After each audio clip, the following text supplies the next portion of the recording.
that in guided meditation, while a prompt can help orient the attention, the lack of prompts allows us to find our own way.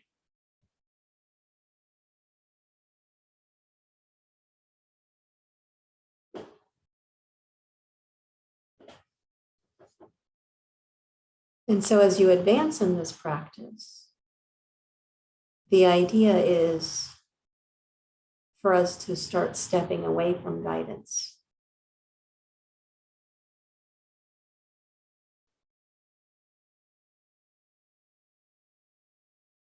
And seeing what the body chooses for us.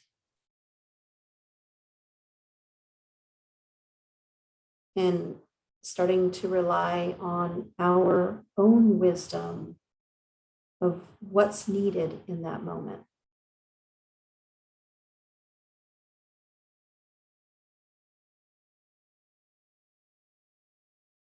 One of the things that we're doing in meditation is we are attuning. We're attuning to our internal landscape in a non-cognitive way.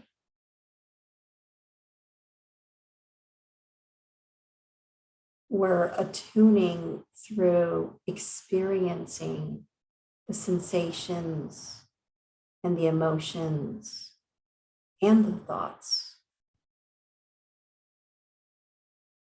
without making meaning. There's no making.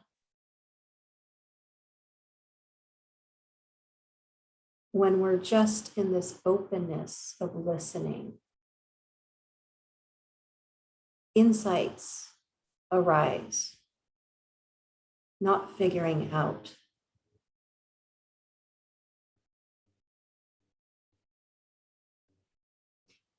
And that takes time to surface.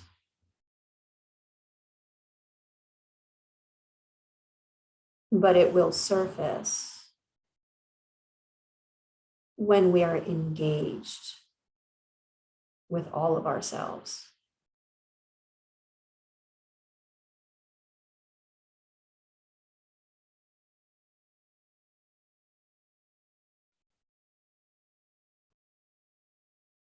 So what happens when we let go of trying to figure something out?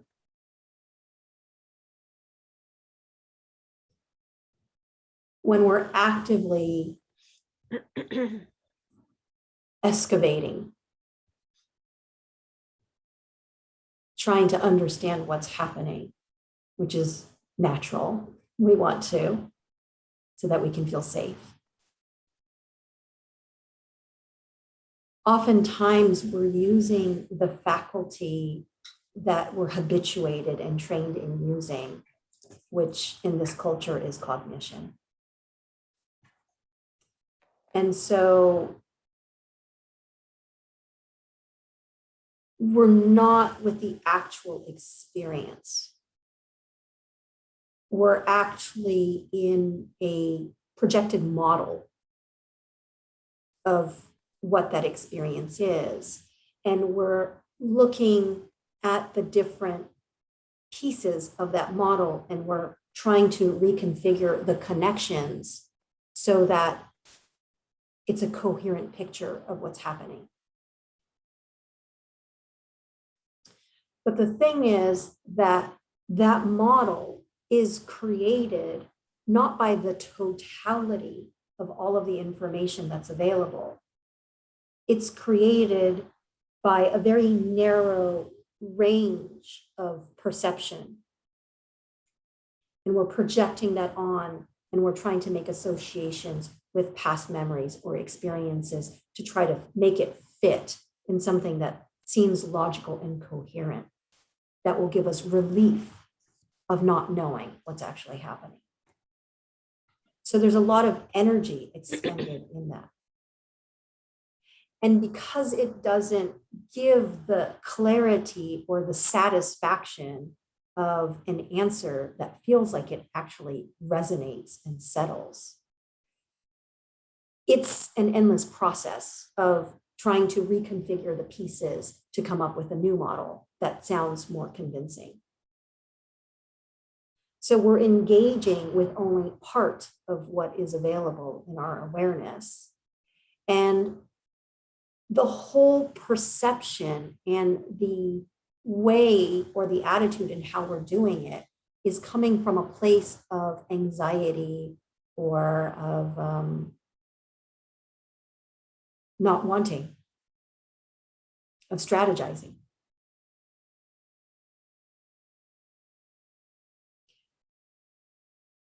And so there's a lot of things that are coupled into figuring things out. There's something that's happening. There's me not knowing what's happening. So there's confusion. There's me not wanting the confusion. And then because I don't want the confusion, I'm going to try to do something, but my action is informed with limited awareness. So I'm not going to get to the solution. So I'm going to be locked in this loop of keep trying, keep trying, keep trying, keep trying to get more information, keep trying. Versus when we let go of the trying, when we stop thinking about it, when we pull back to get some perspective by not looking at that one thing, but just let's just do something else for right now. The awareness can expand. And now I'm not using this narrow, rigid way of doing things. Now the whole system is taking over.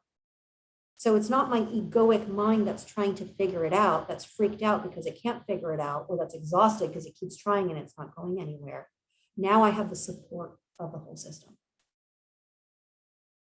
And when I have the support of the sensory and the emotional field, one, it feels less stressful because I'm more resourced. But also when the attitude is that of like, I'm not really trying or I don't really care, there's a relaxation that allows for more information to start coming in through different channels. And if I'm not attached, if I'm not narrow and close by trying to figure things out, that spaciousness of just having and giving time for the nervous system to integrate all of that will basically yield at some point insight. I'll just know.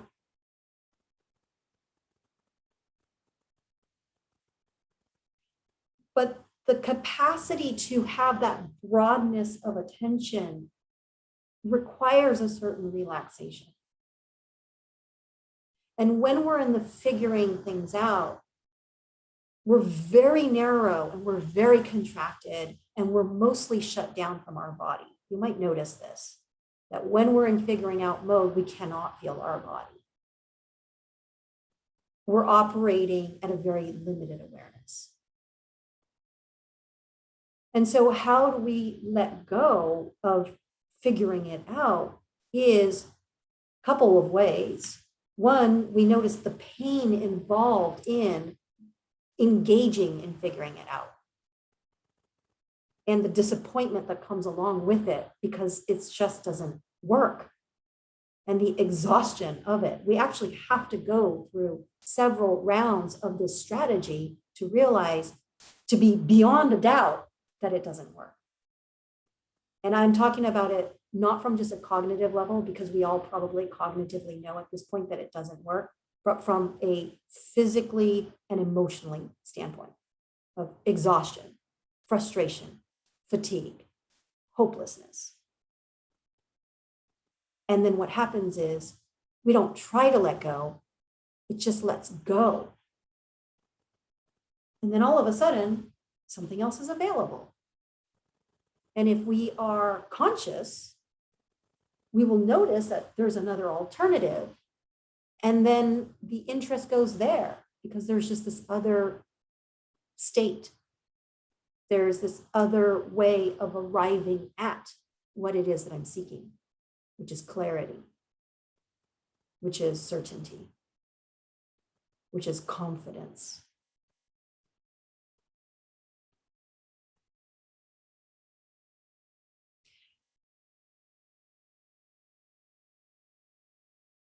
How do we let go? We connect with the sincerity of wanting to find another way, and the humility that this is beyond the scope of what my mind can do on its own. It cannot do this on its own. It's very good for simple tasks, executive functionings. It's excellent. But it can't take on big questions, life questions. It needs support. It needs the whole system online.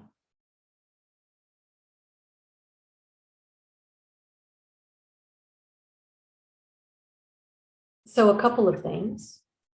One is that this isn't a progressive state, meaning it comes and goes. And then the second thing is that sometimes the insights are really subtle. And what our mind is projecting is that we're looking for a big boom, aha moment. And we can have a big aha moment, or they can be really simple and small. And because we're usually looking for something really big, we miss all the subtle moments of insight. And that subtle moment might just be that maybe we were fixated on doing things in a particular way. And at some point, we just have this moment of like, oh, that's not going to work. For small, mundane things. You know, it could be just the way I'm painting the door frame. And I've watched a bunch of YouTube videos and I fixated on my mind that there's this technique that I need to be following. But as I'm trying to do it, if I'm paying attention, if I let go of being fixated on the procedure of somebody else, and I actually just stay with the stroke line and notice that how my wrist turns to do a stroke and how it pushes the paint in a particular way, I can understand how that flow of movement translates into the movement of the paint on a real experiential level. And then I just realized, oh, that's the way. It's experientially based. It's not mentally based. And it comes with mindfulness. Insight arises as a result of mindfulness, meaning experiencing consciously.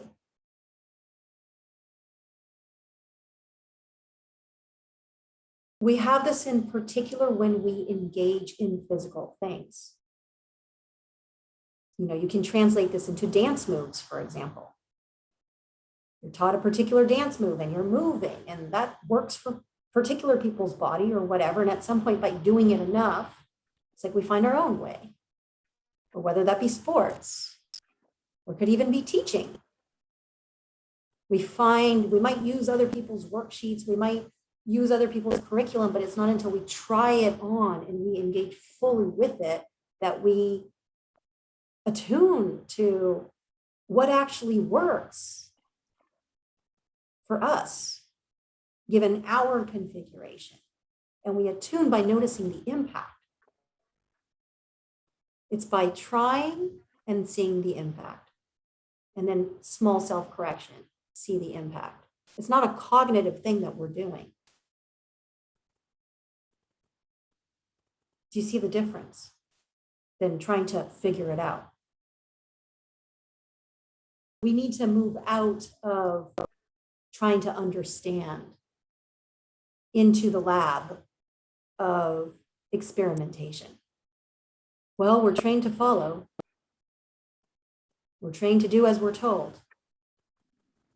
And we're punished if we don't. So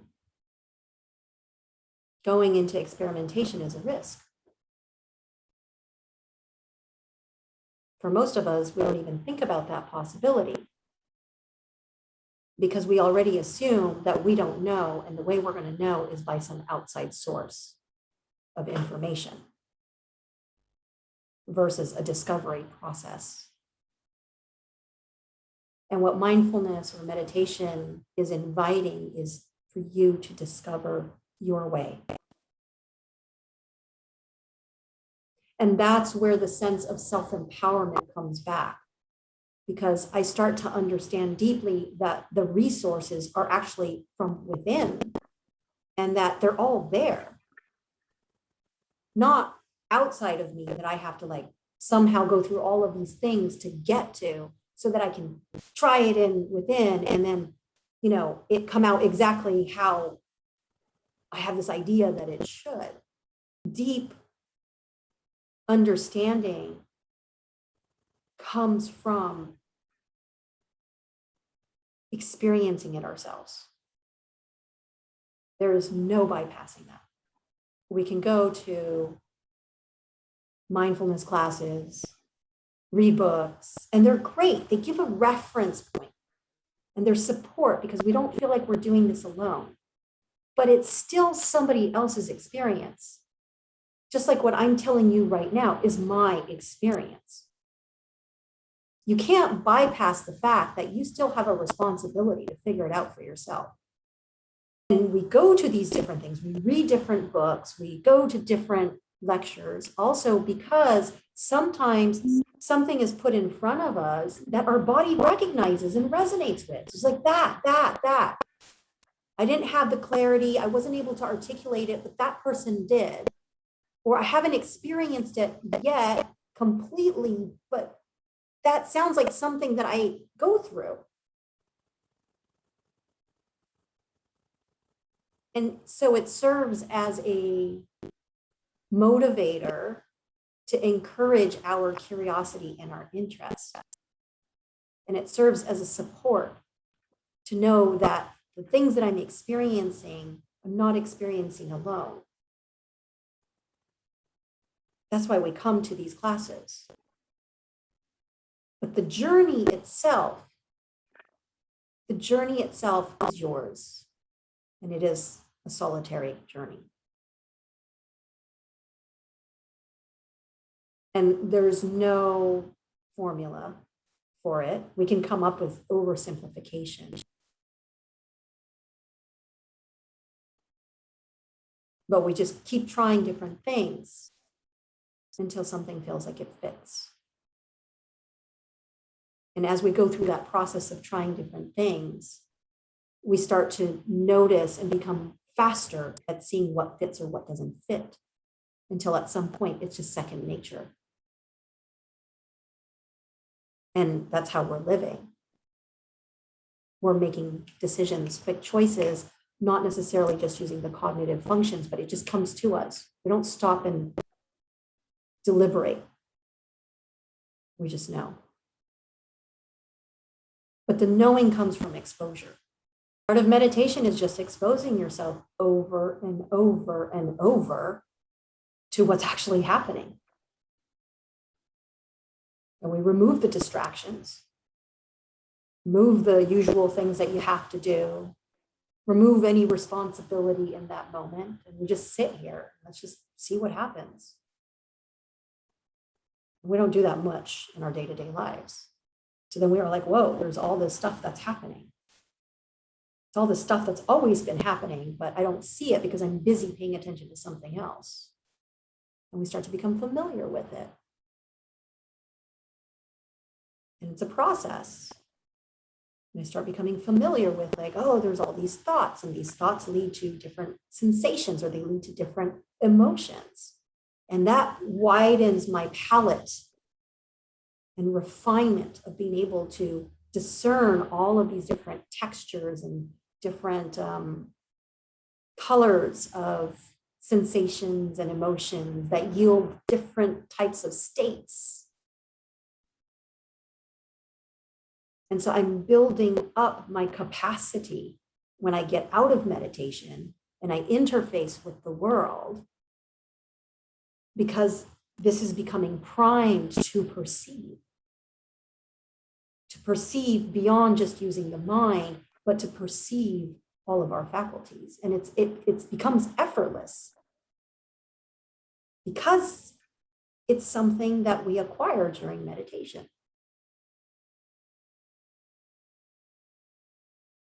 This is beyond a goal of trying to do something.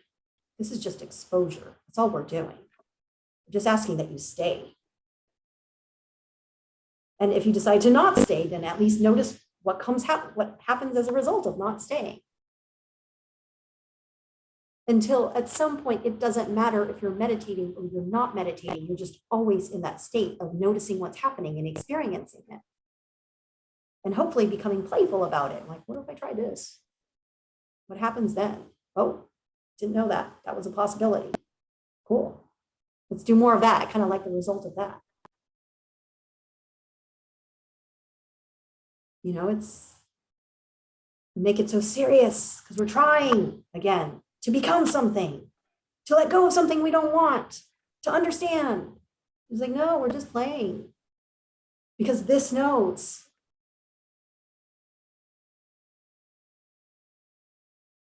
This can navigate.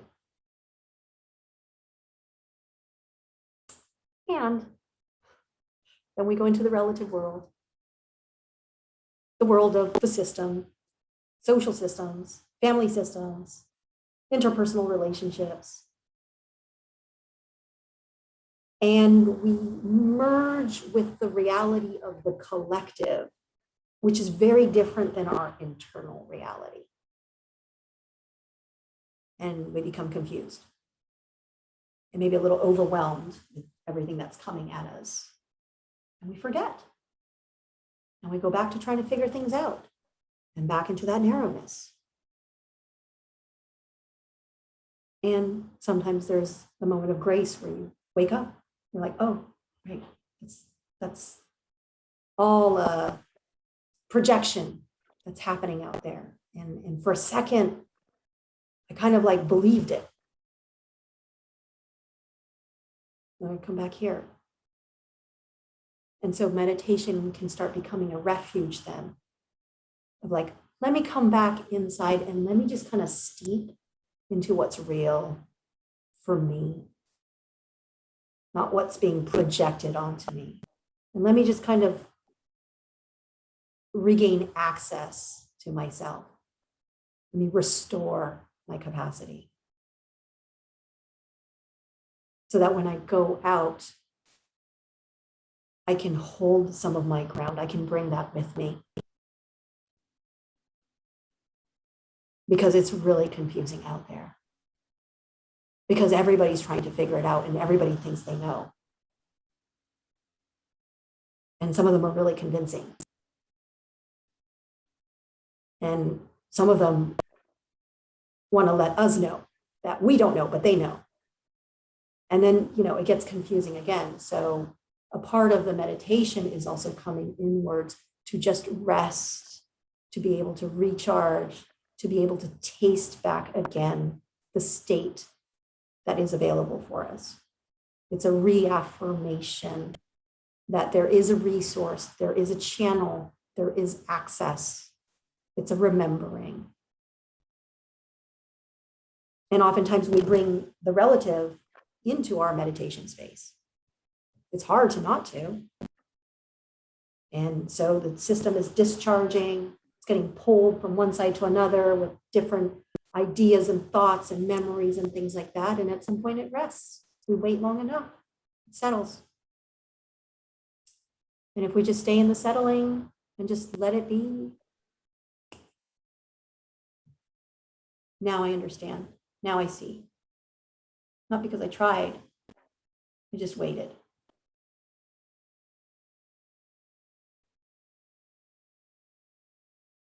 Don't take my word for it. Try it.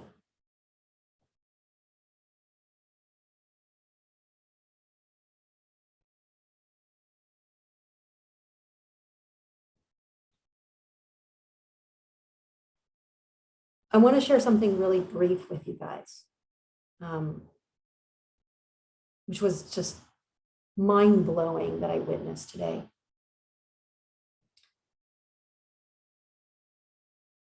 So my uncle is beginning the path of dementia. And this is a person that's always been very proud of his intelligence, who's defined his identity around, he was a professor at Oxford, he's a guest lecturer around the world for different topics. And he's losing his cognitive function. And so I was talking to my aunt, who is coping with all of this, that has all the evidence in front of her, that is fully aware, but doesn't want to accept what's actually happening because it hurts. And so she's holding on, even though that she knows this to be true. She's holding on to the story that, oh, it's just depression. He's going to get better. He's just going into retirement. And when I spoke with him on the phone, I started asking a lot of questions about things she already told me. You know, he's not doing much. He's unable to finish processes. And I started asking a lot of questions about those exact same processes. Like, how's that going? And it was amazing because you would never know that there was anything different about him. His personality came on, and he was able to tell me that, yeah, he's working on like these different articles and he's going to, you know, publish it. And he's working on a lecture that's going to happen in June and all of that. All untrue. But the thing is, I don't know if he knew that it wasn't untrue. And it doesn't matter, because we all fall on this spectrum. We all fall on the spectrum of delusion. We're all wanting to believe what we want to believe, period. And we use our stories about what's happening, about reality, as a protective measure. And it was fascinating because I can put myself on that spectrum and see throughout the day the stories that I make up to justify what's happening so I can feel better.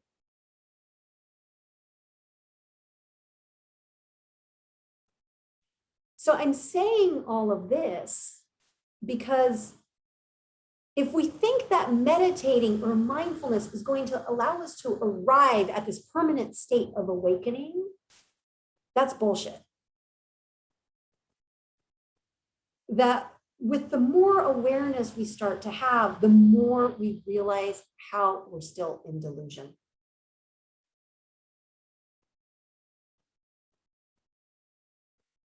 And so what's reliable? What's reliable? What's real? Does it matter at the end of the day? But there is something that's reliable. This is reliable.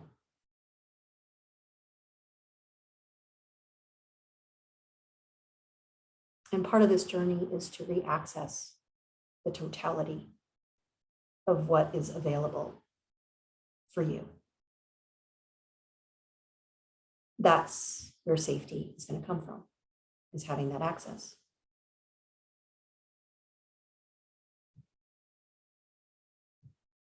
And it's certainly not coming from the outside world.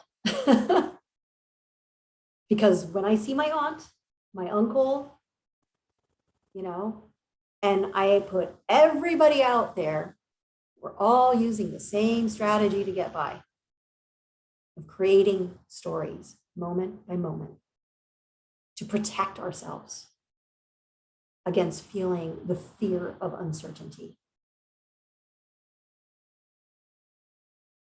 And we're projecting these stories out into the world. and to the people that are relating to us, convincing them, this is who I am. This is what I believe. This is what's right. This is who you are. This is how it all goes.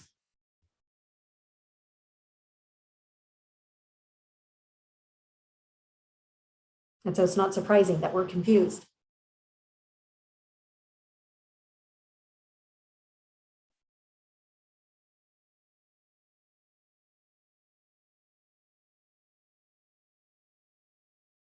But you can figure it out.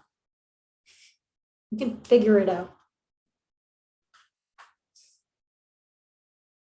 by letting go of figuring it out. Because that's just another fabrication. That's just like trying to put the pieces together to support another story we're going to make up. And we want to make sure that the evidence is tight, that there's no holes in there. That's figuring it out. And it's a waste of time.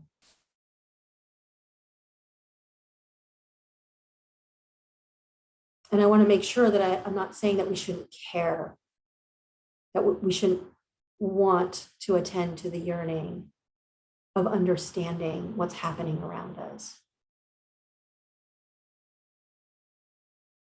It's the methodology that's in question.